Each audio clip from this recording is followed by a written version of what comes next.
Yes, my house is still being renovated and kailangan naman palayasin niya pag dito. Nandito yung anak niya sa akin, di ba?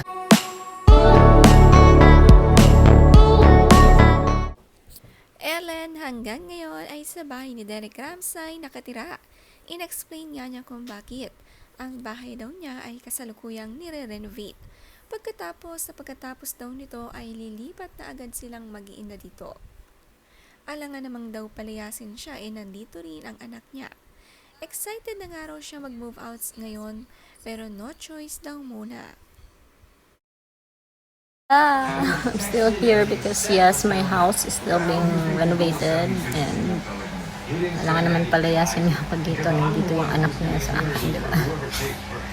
So yeah, it's going to be done soon and I can't wait to move out. Barangay ko siya dahil twice. Yeah, not once, but twice. Yeah, but we had an agreement that this was like months ago, maybe 3 months ago. But we had an agreement that he won't come back until I move into my new place. Total, I'm gonna be gone forever. So just give me until my place is done. And there. Nagkaroon nga sila ng agreement 3 months ago. Mga August na bawal muna siyang bumalik sa bahay habang hindi pa nakaka-move out sina Ellen. Ayon nga kay Ellen, pinabarangay niya si Derek not once but twice. Hindi nga sinabi ang dahilan pero may malalim pa itong pinag-awayan kaya humantong sa barangayan.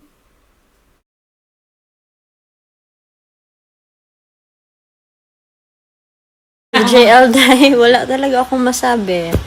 I have nothing but good things to say about him, you know. I mean, we had our differences in the past, but I respect him because he is a very good provider.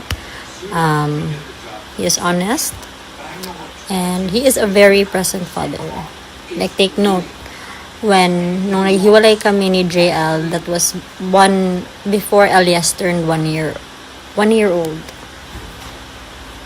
Present siya. So, yun. Hands up naman si Ellen pagdating kay John Lloyd.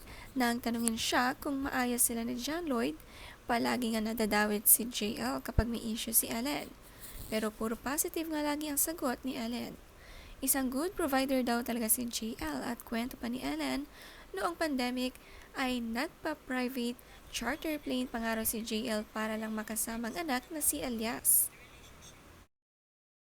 That's the thing, I never lied, I never denied. I just did not talk about the relationship at the time because I wasn't ready. But I never denied, never lied. I just made some comments about itong billionaire, nakakatawa. And about the father of Elias, no? Why? Diba? Ba't mo minamaliit?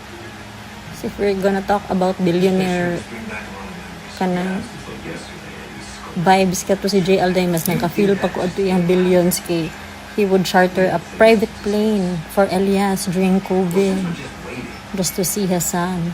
Let's talk about private planes. Diba? If you wanna talk about billionaires, it's private planes. Well, itong isa, si Derek, he lied. He denied. And we were broken up na that time and he said none of it was true.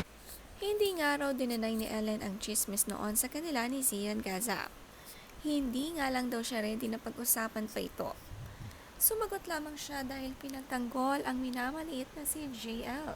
Very low-key naman kasi sa buhay itong si John Lloyd at tahimik ang buhay. He was sent an invite, okay? He chose not to go. He was playing frisbee or golf somewhere. Yeah, so important, right? Yeah, so there, he was sent an invite and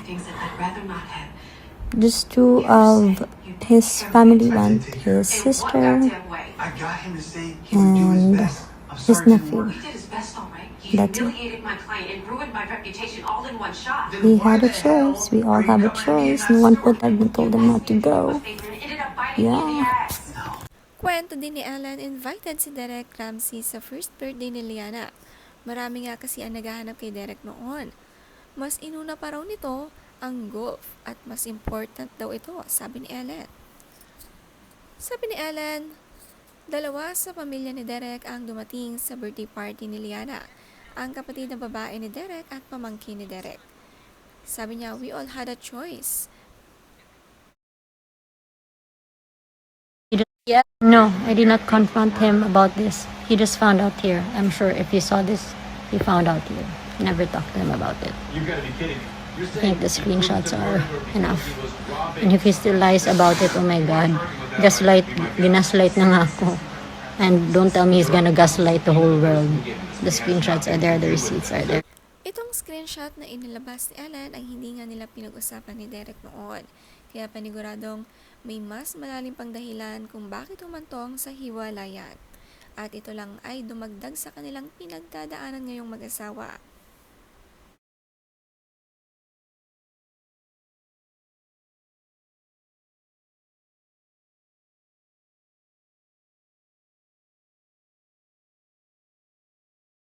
Hell no! If I knew about this before we got married, no! Hell no! No? If you want it, take it.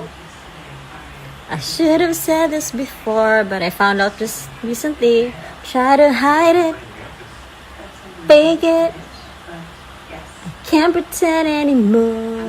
Nilidaw din naman ni Ellen kung nalaman niya ito noon ay hindi na niya pakakasalan si Derek.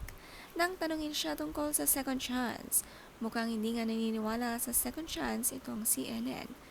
At hindi na maayos ang relasyon nila ni Derek.